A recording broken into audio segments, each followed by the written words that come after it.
नमस्कार दोस्तों, स्वागत है आपका आपके अपने चैनल कॉन्क्रीट नॉलेज में। आज हम स्वास्थ्य विभाग संबंधी विभिन्न पदों के लिए होने वाली परीक्षाओं के साथ-साथ विभिन्न परीक्षाओं के लिए उपयोगी महत्वपूर्ण विषय राष्ट्रीय स्वास्थ्य कार्यक्रमों से संबंधित बहुविकल्पीय प्रश्न को हल करेंगे। प्रश्न के ठीक बाद उसके उत्तर भी दिए जाएंगे। इस प्रस्तुति में किसी प्रकार की असंगति दिखती है तो कमेंट में अवश्य ही अवगत कराएं। तो आइए प्रारंभ करते हैं। प्रश्न 1।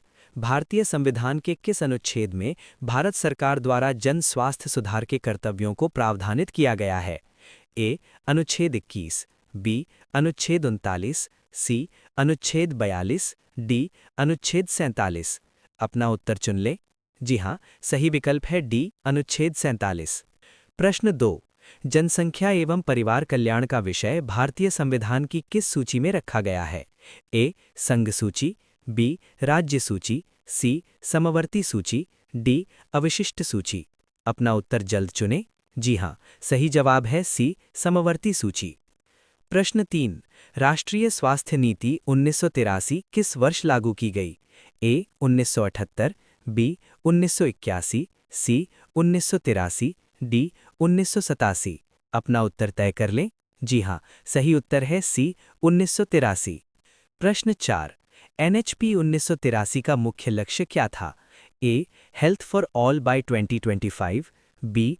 Health for all by 2000 AD, C. Universal health coverage by 2030, D. GDP का 5% स्वास्थ्य पर। अपना उत्तर निश्चित करें। जी हाँ, सही ऑप्शन है B. Health for all by 2000 AD. प्रश्न 5। कौन सा निम्नलिखित प्रथम राष्ट्रीय स्वास्थ्य नीति 1983 के उद्देश्यों में समाहित नहीं था? A. Health for all by 2000 AD प्राप्त करना, बी. प्राथमिक स्वास्थ्य देखभाल पर जोर, सी. स्वास्थ्य व्यय को जीडीपी का 2.5% करना, डी. संक्रामक रोग नियंत्रण। अपना उत्तर चुन लें। जी हाँ, सही विकल्प है सी. स्वास्थ्य व्यय को जीडीपी का 2.5% करना। प्रश्न 6। एनएचपी 1983 किस अंतर्राष्ट्रीय घोषणा से प्रेरित थी? A. SDG 2015, B. Alma Ata declaration 1978, C. Paris declaration, D. Beijing declaration. अपना उत्तर जल्द चुनें। जी हाँ, सही जवाब है बी. Alma Ata declaration 1978। प्रश्न 7। वर्तमान समय में भारत में कौन सी राष्ट्रीय स्वास्थ्य नीति लागू है? ए. राष्ट्रीय स्वास्थ्य नीति 1983, बी. राष्ट्रीय स्वास्थ्य नीति 2002, सी. राष्ट्रीय स्वास्थ्य नीति 2015, डी. राष्ट्रीय स्वास्थ्य नीति 2017। अपना उत्तर तय कर लें। जी हाँ, सही उत्तर है डी. राष्ट्रीय स्वास्थ्य नीति 2017। प्रश्न 8। भारत में अब तक कितनी राष्ट्रीय स्वास्थ्य नीतियां लागू की जा चुकी हैं? ए. 2, बी. 3, सी. 4, डी. 5। अपना उत्तर निश्चित करें। जी हाँ, सही ऑप्शन है बी. 3। प्रश्न 9। निम्न में से कौन सा 10वीं पंचवर्षीय योजना 2002-2007 के स्वास्थ्य कार्यक्रमों के लक्ष्य के रूप में नहीं था? ए. शिशु मृत्यु दर में कमी करना, बी. मातृ मृत्यु दर में कमी करना, सी. संक्रामक रोगों पर नियंत्रण, डी. स्वास्थ्य बीमा की अनिवार्यता। अपना उत्तर चुन लें। जी हाँ, सही विकल्प है डी. स्वास्थ्य बीमा की अनिवार्यता। प्रश्न 10। 10वीं पंचवर्षीय योजना 2002-2007 के अंतर्गत शिशु मृत्यु दर आईएमआर, मातृ मृत्यु दर एमएमआर का लक्ष्य क्या रखा गया था? A. IMR 60, MMR 300, B. IMR 50, MMR 250, C. IMR 45, MMR 200, D. IMR 40, MMR 150। अपना उत्तर जल्द चुनें। जी हाँ, सही जवाब है सी. IMR 45, MMR 200। प्रश्न 11। वर्ष 2012 के लिए शिशु मृत्यु दर आईएमआर, मातृ मृत्यु दर एमएमआर का लक्ष्य क्या निर्धारित किया गया था? A. IMR 45, MMR 100, B. IMR 40, MMR 150, C. IMR 30, MMR 100, D. IMR 25, MMR 75। अपना उत्तर तय कर लें। जी हाँ, सही उत्तर है सी. IMR 30, MMR 100। प्रश्न 12। 10वीं पंचवर्षीय योजना में टीएफआर का लक्ष्य क्या था? ए. 2.5, बी. 2.1, सी. 3.0, डी. 1.8। अपना उत्तर निश्चित करें। जी हाँ, सही ऑप्शन है बी. 2.1। प्रश्न 13। राष्ट्रीय मलेरिया नियंत्रण कार्यक्रम 1953 के प्रारंभ में कौन सा अंतर्राष्ट्रीय अभिकरण सहयोगी नहीं था? ए. विश्व स्वास्थ्य संगठन, B. US Technical Cooperation Mission, C. Rockefeller Foundation, D. UNICEF. अपना उत्तर चुन लें। जी हां, सही विकल्प है डी. यूनिसेफ। प्रश्न 14। किस वर्ष राष्ट्रीय मलेरिया नियंत्रण कार्यक्रम एनएमसीपी का नाम बदलकर राष्ट्रीय मलेरिया उन्मूलन कार्यक्रम एनएमईपी कर दिया गया? ए. 1953, बी. 1956, सी. 1958, डी. 1961। अपना उत्तर जल्द चुनें। जी हां, सही जवाब है सी. 1958। प्रश्न 15। मलेरिया उन्मूलन कार्यक्रम हेतु गठित विशेषज्ञ समिति 1994 की अनुशंसाओं पर क्रियान्वित मलेरिया कार्य योजना का उद्देश्य निम्न में से कौन सा नहीं था? ए. गंभीर और जटिल मलेरिया रोगियों का प्रबंधन, बी. उच्च जोखिम क्षेत्रों में मलेरिया नियंत्रण को सुदृढ़ करना, सी. रुग्णता दर घटाना, डी. मलेरिया नियंत्रण गतिविधियों को सीमित करना। अपना उत्तर तय कर लें। जी हां, सही उत्तर है डी. मलेरिया नियंत्रण गतिविधियों को सीमित करना। प्रश्न 16।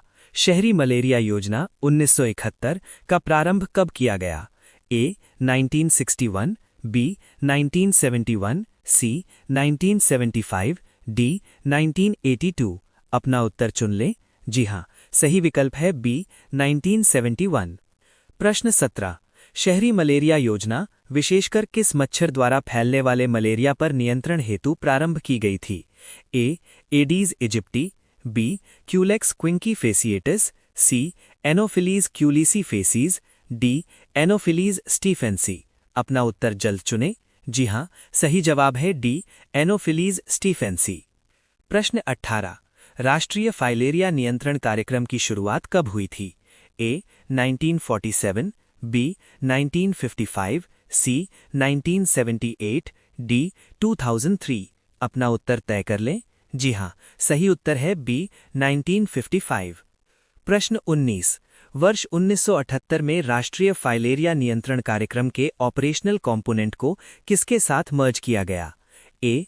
राष्ट्रीय मलेरिया नियंत्रण कार्यक्रम, बी. शहरी मलेरिया योजना 1971, सी. एनवीबीडीसीपी, डी. काला आजार नियंत्रण कार्यक्रम। अपना उत्तर निश्चित करें। जी हां, सही ऑप्शन है बी. शहरी मलेरिया योजना 1971। प्रश्न 20। निम्न में से कौन सा उद्देश्य फाइलेरिया कार्यक्रम में सम्मिलित नहीं है? ए. सामूहिक औषधि वितरण, बी. फाइलेरिया वाहक मच्छरों का नियंत्रण, सी. रोगियों की शीघ्र पहचान एवं उपचार, डी. फाइलेरिया का टीकाकरण। अपना उत्तर चुन लें। जी हां, सही विकल्प है डी. फाइलेरिया का टीकाकरण। प्रश्न 21। काला आजार, जिसे विसरल लीशमैनियासिस भी कहते हैं, नियंत्रण कार्यक्रम की शुरुआत किस वर्ष हुई? ए. 1955, बी. 1977, सी. 1980, डी. 1990। अपना उत्तर जल्द चुनें। जी हां, सही जवाब है सी. 1980। प्रश्न 22। निम्न में से कौन सा राज्य कालाजार प्रभावित राज्य नहीं है? ए. बिहार, बी. झारखंड, सी. राजस्थान, डी. उत्तर प्रदेश। अपना उत्तर तय कर लें। जी हां, सही उत्तर है सी. राजस्थान। प्रश्न 23। निम्न में से कौन सा कालाजार नियंत्रण का क्रियाकलाप नहीं है? ए. रेतीले और नम क्षेत्रों में कीट नियंत्रण, बी. रोगियों का शीघ्र पहचान और उपचार, सी. संक्रमित मच्छरों पर कीटनाशक छिड़काव, डी. समुदाय में जागरूकता और शिक्षा। अपना उत्तर निश्चित करें। जी हां, सही ऑप्शन है सी. संक्रमित मच्छरों पर कीटनाशक छिड़काव। प्रश्न 24। कालाजार नियंत्रण कार्यक्रम में वर्ष में कितनी बार छिड़काव IRS किया जाता है? ए. 1 बार, बी. 2 बार, सी. 3 बार, डी. 4 बार। अपना उत्तर चुन लें।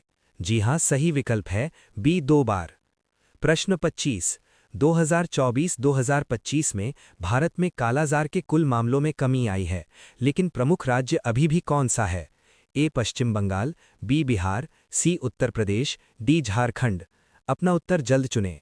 जी हां, सही जवाब है बी. बिहार। प्रश्न 26। कालाजार का वेक्टर सैंड फ्लाई किस राज्य में सबसे अधिक पाया जाता है?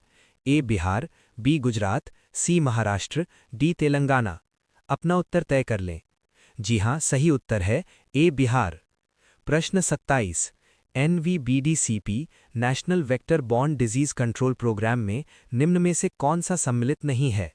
A malaria, B dengue, C filaria, D कुष्ठ रोग। अपना उत्तर चुन लें। जी हां, सही विकल्प है डी कुष्ठ रोग। प्रश्न 28। मिल्टेफोसिन के भारत में कालाजार इलाज के लिए क्लिनिकल ट्रायल्स मुख्य रूप से किस संस्था द्वारा किए गए? A RMRI Patna, B Banaras Hindu university BHU, C PGI MER Chandigarh, D AIIMS Delhi. अपना उत्तर जल्द चुनें। जी हां, सही जवाब है B Banaras Hindu university BHU। प्रश्न 29। कालाजार विसरल लीशमैनाइसिस के इलाज के लिए पहली मौखिक दवा मिल्टेफोसिन मूल रूप से किस उद्देश्य से विकसित की गई थी? ए कैंसर के इलाज के लिए, बी मलेरिया के इलाज के लिए, सी TB के इलाज के लिए, डी एड्स के इलाज के लिए। अपना उत्तर निश्चित करें। जी हां, सही ऑप्शन है ए कैंसर के इलाज के लिए। प्रश्न 30। मिल्टेफोसिन दवा को कालाजार के इलाज के लिए मुख्य रूप से किस जर्मन कंपनी द्वारा विकसित किया गया था? ए फाइजर, बी जेंटेरिस, पूर्व में एस्टामेडिका, सी नोवार्टिस, डी ग्लैक्सोस्मिथक्लाइन। अपना उत्तर चुन लें। जी हां, सही विकल्प है बी जेंटेरिस, पूर्व में एस्टामेडिका। प्रश्न 31। कालाजार विसरल लीशमैनाइसिस के लिए जिम्मेदार प्रोटोजोआ कौन है? ए प्लाज्मोडियम फैल्पेरम, बी लीशमेनिया डोनोवानी, सी trypanosoma cruzi, D Entamoeba histolytica. अपना उत्तर जल्द चुनें। जी हां, सही जवाब है बी लीशमेनिया डोनोवानी। प्रश्न 32। कालाजार रोग मुख्य रूप से किस प्रकार की कोशिका को प्रभावित करता है? ए न्यूट्रोफिल कोशिकाएं, बी रेटिकुलो एंडोथीलियल कोशिकाएं, सी एपिथीलियल कोशिकाएं, डी न्यूरॉन कोशिकाएं।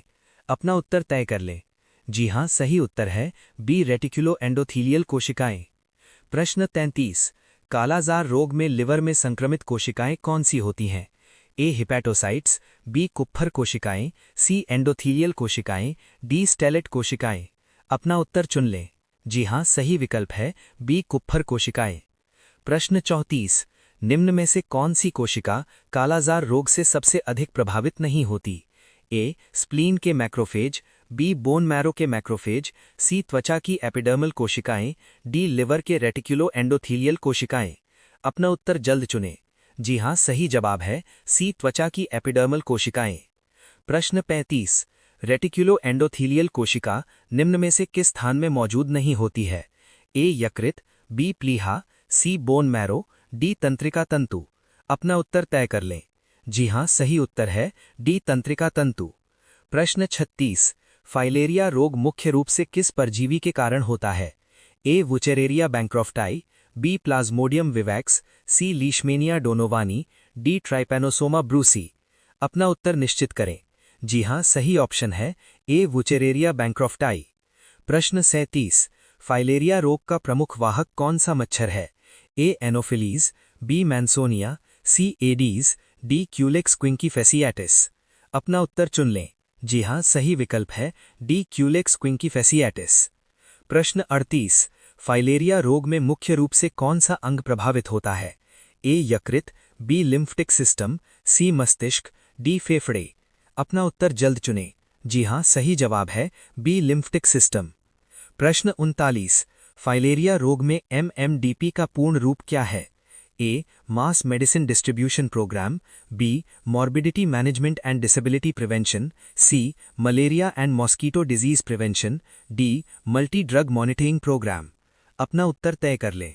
जी हां, सही उत्तर है B morbidity management and disability prevention. प्रश्न 40। फाइलेरिया रोग में एलिफेंटियासिस मुख्य रूप से किस भाग में होता है? ए सिर, बी दिल, सी पेट, डी पैर और हाथ। अपना उत्तर निश्चित करें। जी हां, सही ऑप्शन है डी पैर और हाथ।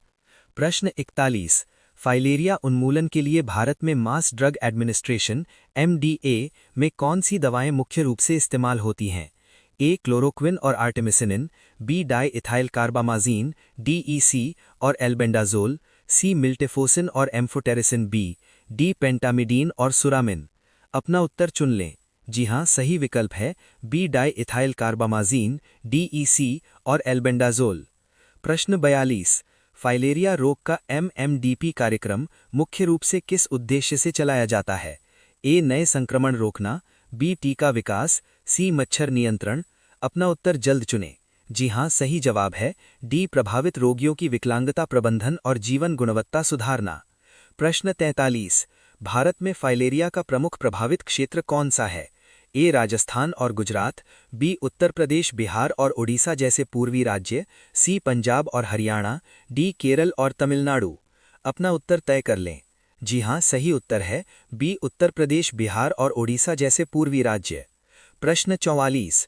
फाइलेरिया रोग में पुरुषों में सबसे आम प्रभावित अंग समस्या क्या है? ए ब्रेस्ट में सूजन, बी आंखों में संक्रमण, सी अंडकोश में सूजन, डी बालों का झड़ना। अपना उत्तर निश्चित करें। जी हाँ, सही ऑप्शन है सी हाइड्रोसिल, अंडकोश में सूजन। दोस्तों, मेरी अन्य प्रस्तुतियां भी टॉपिक वाइज हैं और आगे भी रहेंगी।